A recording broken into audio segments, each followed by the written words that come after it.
Speaking of reliability, a podcast with good friends talking with you about reliability engineering topics.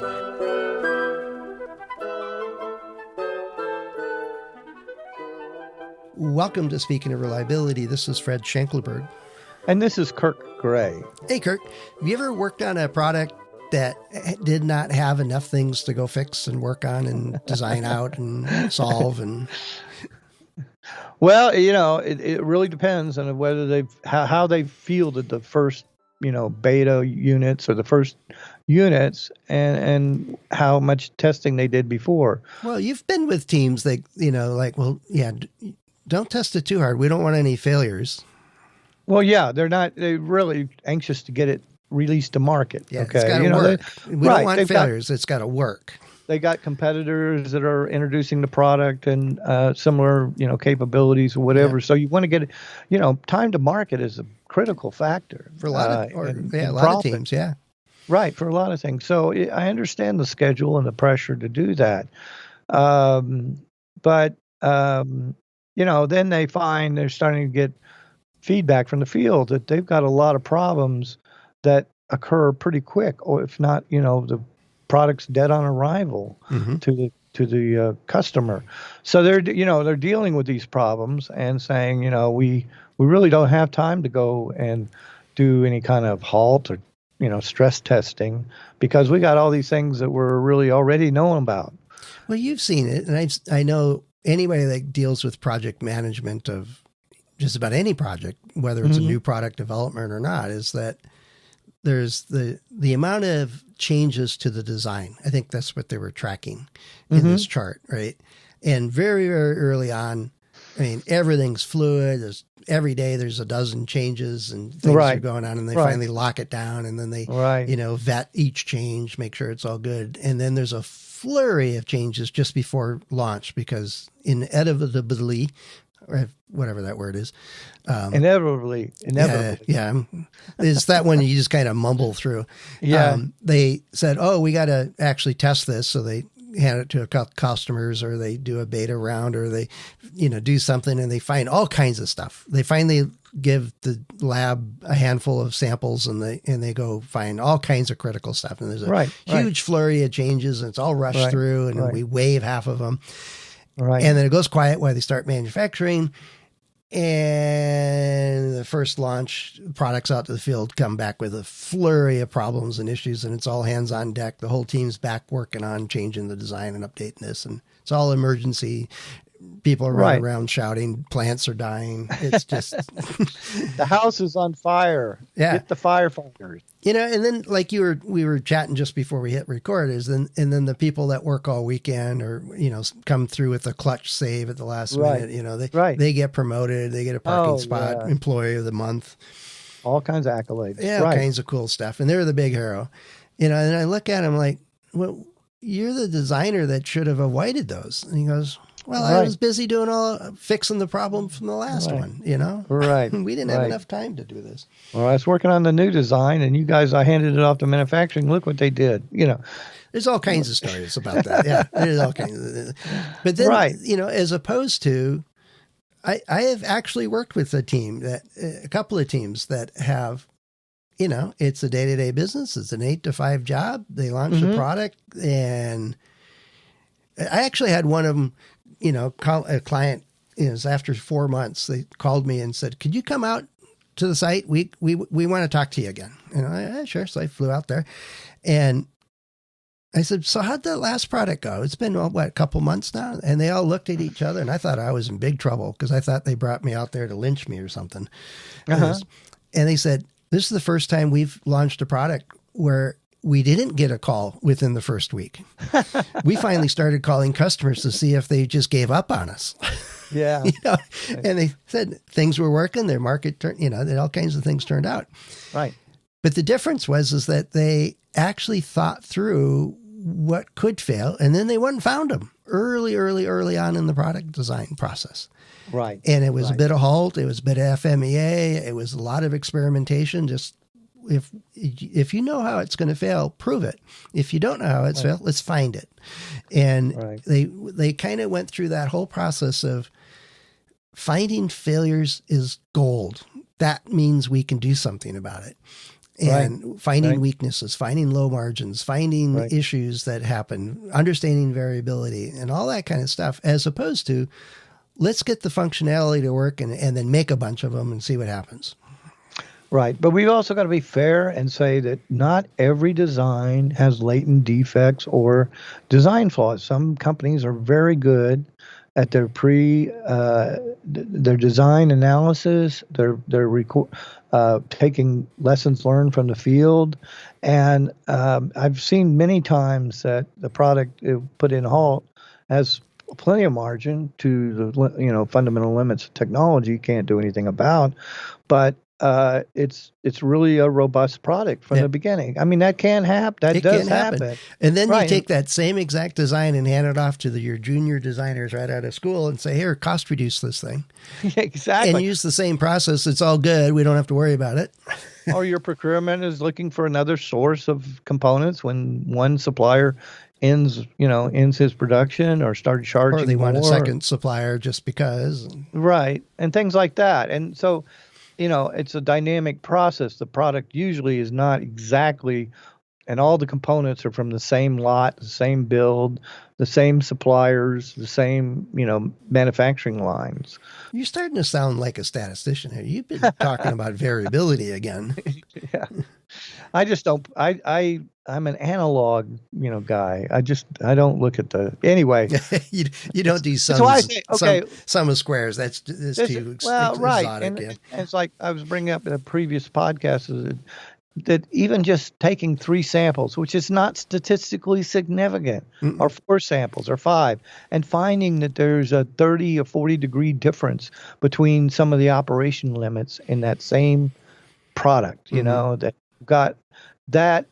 I can't say how much variation is in the whole fielded population or what I got from the suppliers. Is a pretty small sample, and this is showing a very large swing, and that's a pretty strong indicator that something's not right here. But it's not a statistical indicator. It's a judgment or common sense one. Common sense that if you've got a large gap. Standard deviation, whatever, but it's not, you're not doing it in a calculated formula based. Yeah. You're just aware that there's a large variation in this particular function. And it doesn't matter whether I've seen it where the team will get a handful of prototypes made and they start making circuit measurements, voltage, and it's supposed to be this and here, another thing. And electrical engineers are amazingly robust when they say, well, this is supposed to be up. What do you mean by up? Well, it's supposed to be at 5 volts. Well, you just read it at 4 volts. Well, that's close enough. Right. 6 volts. Oh, that's close enough. Right. And you'd think this. It's never exact. It's never exact. The digital world is not on off. It's, give or take a handful of volts. It's fine. And because their triggers are at 2.5 or whatever their number is. And getting lower. Even lower, but it's like, so, okay, if it's anything above 3, it's fine, whatever. And I was kind of blown away by that. And he says, well, look, I'm dealing with resistors that have a 10% flux or variation in it. If I buy a 100 ohm resistor, and this one's got 93 ohms and this one's got 104 ohms and this, none of them were 100 ohms. Those were sold to somebody else that wanted precision ones. Right. And even precision resistors have variation. Oh, yeah. It's just a smaller variation. It's a smaller variation, but they take that out of the middle of the 10% ones. Right. And the 20% ones is just really bad. Exactly. And he says, I'm working with a bunch of crude chunks of digital devices here, and we, you're kind of lucky it works. And then he says, well, don't even get me started on the analog side. The power supply. Oh, okay. But the idea is that these guys were, even in their first prototype, they got it, the very first mock-ups ready to go, the first set of circuit boards back that they first back, instead of doing breadboard type stuff and circuit analysis stuff, they actually had a board made and populated it. And they started making measurements and checking functionality. Is this working, that work? And what they were looking for was, I'm going to check a half dozen boards. And they said they should all be similar. If they're not, then we really have something wrong because there's a lot of variability in our components. There always will be, and our design has to accommodate that variability and still work. Right. Like, oh, well, that's clever. They're starting to think like statisticians, but they were doing it. They weren't statisticians. They weren't tallying numbers and doing all this stuff. But they can use their CAD system to do that. I mean, the SPICE models can do some of that. You can put a lot of, and I'm sure, God, they're so much more sophisticated 40 years later than I learned SPICE, that they should be able to do all kinds of transients, and I'm sure they do. I'm sure some people do. You could put all kinds of margins into components, or you put variability in there, and you could do a Monte Carlo analysis or something. You just run it, 1,000 times. And you look at, you're talking about the signal or the low voltage. Mm-hmm. Anybody looking at an eye diagram on a digital scope sees this tiny little, you see this skew and jitter, and you see in the middle this tiny little eye, and that's the difference between 1 and 0. Yep. And it's just like that's incredibly marginal. Signal integrity is now it's very difficult. It is difficult, and that's where I say thermal stress is the best. Well, it's a way. I mean, the first step was to accommodate. They were looking for failures in their design, in their assumptions, in their modeling, all the other stuff. Right. What they also did is, and the software team participated in it, is that as they're firing up systems and checking their firmware and their software settings and all the other stuff, any anomaly got recorded. Right. It took too long to start up. It did this. It choked on when we were doing this, and this, it failed. And they had a really robust FRACIS system, a failure reporting and corrective action system. Right. And what made that team, I think, so successful at avoiding firefighting is that every failure was gold. Every anomaly was worth capturing. Right. And they didn't solve all of them. They didn't even pursue understanding all of them. That every week, and at first it'd be every day, but every week as a minimum, a team would get together and triage these problems and say, oh, we need to sort that one out, or we need to understand that, or if we solve this one, that might solve these 6 things here, or they kind of allocated resources to go. Let's go prioritize the ones that are most important. Right. And they went off and did that, but that system completely falls apart if nobody wants to recognize that failures occur. And, that was a one-off. Well, that was this, that's not a big deal. We don't need that margin. It'll never see that. Yeah. The list of excuses as well as anybody. Right. And it's just like, that's infant mortality. That's just drives me crazy. Well, my favorite is, that was ESD. Well, ESD, yeah. Yeah, somebody touched it, they shouldn't have,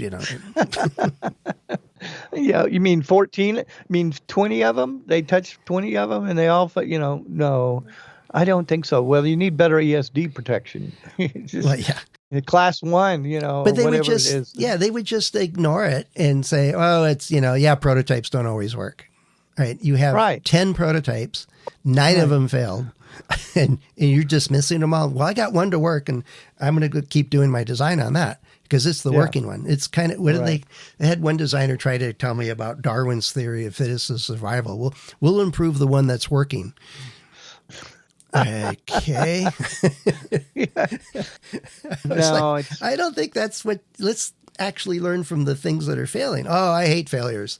My boss doesn't like failures. We can't talk about those. We don't. Yeah. Do you have a FRACIS system? No. Nobody wants to write them down because then it's your fault. Well, and then they can also blame it on the assembly process or something else that they didn't have a responsibility for. You would think it's a conspiracy theory that the product's not working.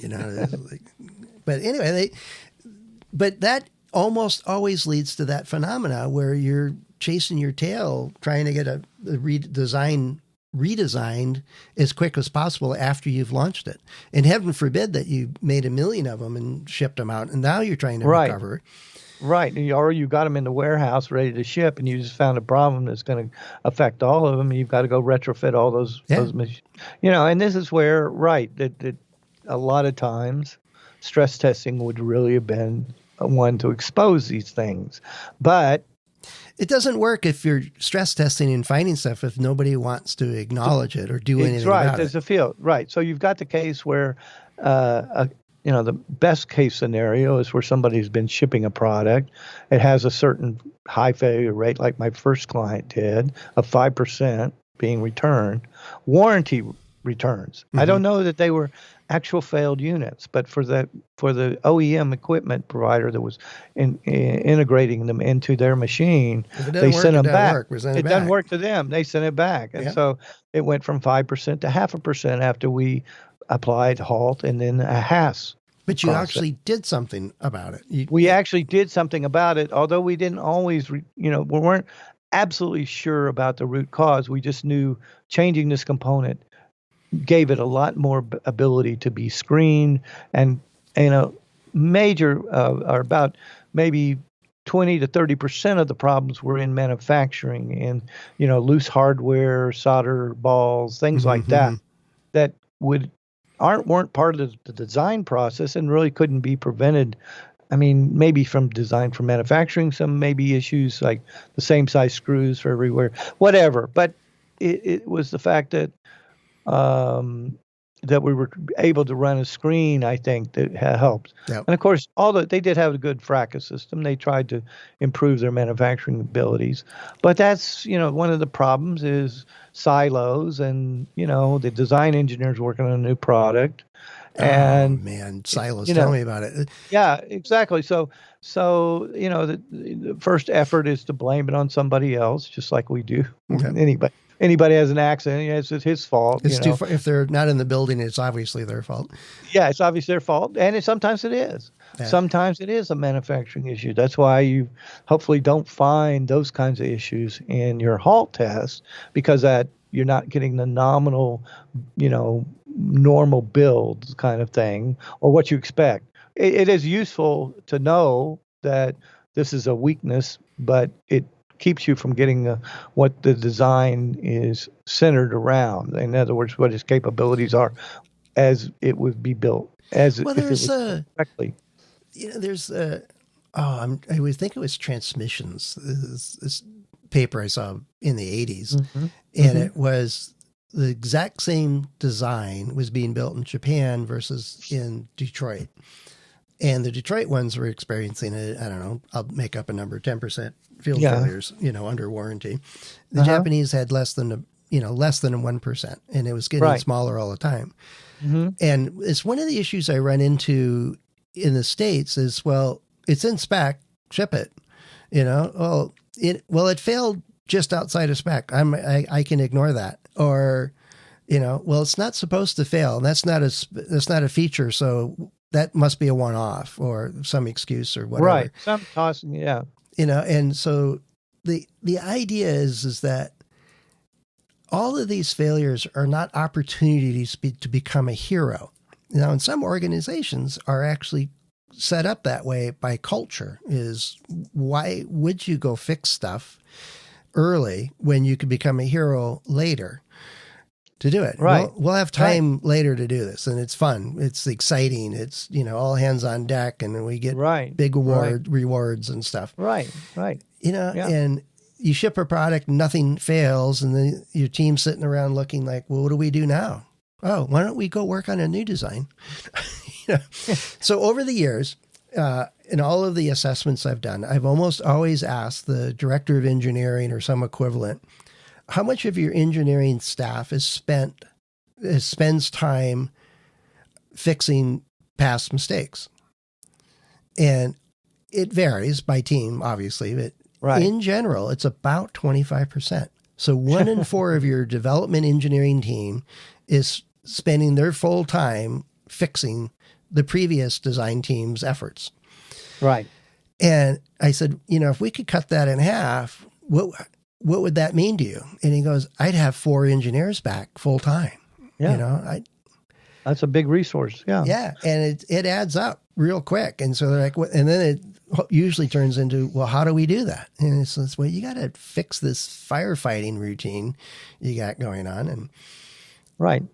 You've got to think of, again, Fred, the biggest one of the biggest psychological and kind of cultural problems is we shower accolades on the guy who fixed the problem after it's established, not the one that found it and solved it quietly 6 well, years ago, or prevented it altogether by doing finding a good an design, right, doing a decent design. Like I say, the guy who invented the smoke detector or the people, there wasn't one individual, but the companies that invented the smoke detector and the people that came up with that have saved millions more lives than the firemen that have prevented, have gone to a burning building and rescued the people in it, whatever. But you don't know the guys, the smoke alarm team. Nobody knows. There's no statue to a smoke detector nobody inventor. He certainly deserves an award, or they deserve, tons of accolades compared to the firemen in the fact that they prevented millions of more lives being and property saved. damage and all all that. But the guy that's on the front page of the paper is the guy, is the fireman carrying out. So this is true in that's why we use that analogy firefighters. They're there to rescue you, kind of thing. But it's and where I live, the local fire department, it's California Department of Fire has a station near where we live, and about this time of year they send out usually some of their younger folks to go walk neighborhoods, and they inspect your yard to how safe is your property from wildfire and what can you do about it. And so it's mostly an educational exercise. And it's very informative and everything else. And so I appreciate it because I know exactly that if they can prevent your house from starting a fire or propagating a fire into your neighborhood, they may have avoided a wildfire in the area. Right. And save many more lives. Save lots more lives and money and effort and their own lives too. Right. And the analogy isn't the same in product development. Yeah, there are great designers, but you push them hard enough, long enough, and you put enough constraints on them and everything else, they're going to miss stuff. And you don't want to leave designers to, engineers to tell you when it's done because it won't be. Most of them will keep finding something to work on. At least my experience. Right. But the idea is that, good designers have to have the right conditions to be good. And part of that is that failures are okay. We need to find failures. We need to find them early and quick and solve them when it's cheap and easy. And there's all kinds of tools and techniques out there, HALT included, that allows us to do that. Yet if you completely dismiss the information you're getting and saying, oh, it's one off or whatever, we went through that a few times, then you're going to be firefighting 9 times out of 10.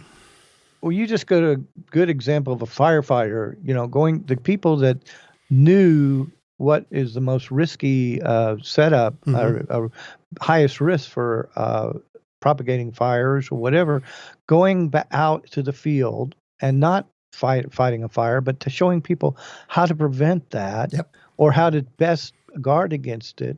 And if they did that with field service engineers coming back into the design facility, you see this screw here that we can't reach or see, fix that. Exactly. This is why it falls off. This connector, we can't clip the retaining clips on it because I can't, nobody. There's no tolerance. Nobody has fingers that small enough. Yeah, except women and small women. Or when it's not in the case, you can do it, but you can't get it out of the case until you unclip it. So anyway, it's that would be a great idea, and that's and also the experienced engineers are like experienced firefighters, know where they've had problems, so they can really help you. But of course, they reorg, people leave. It's pretty transient. Engineering's a fairly high transition rate. I found, that might be a topic for a whole nother discussion. We'll come back to that. But anyway, hopefully you're listening to this and you're going, we used to be firefighting in our team and it was chaotic. We hated it. So we fixed it. Love to hear those stories. If you're struggling with, well, how do you break this cycle? Send us a note or a question. We'll love to hear that and talk about it. Head over to accendoreliability.com/go/SOR. You can find a couple of ways to get in touch with us. As I always say, Kirk and I and the other hosts of the show are available through LinkedIn and our About pages. I did get a couple of great questions, but they were very heavy statistics stuff. So I talked to Chris about those the other day. Good, because that's not my area. Yeah, no, I gather that. All right, Kirk.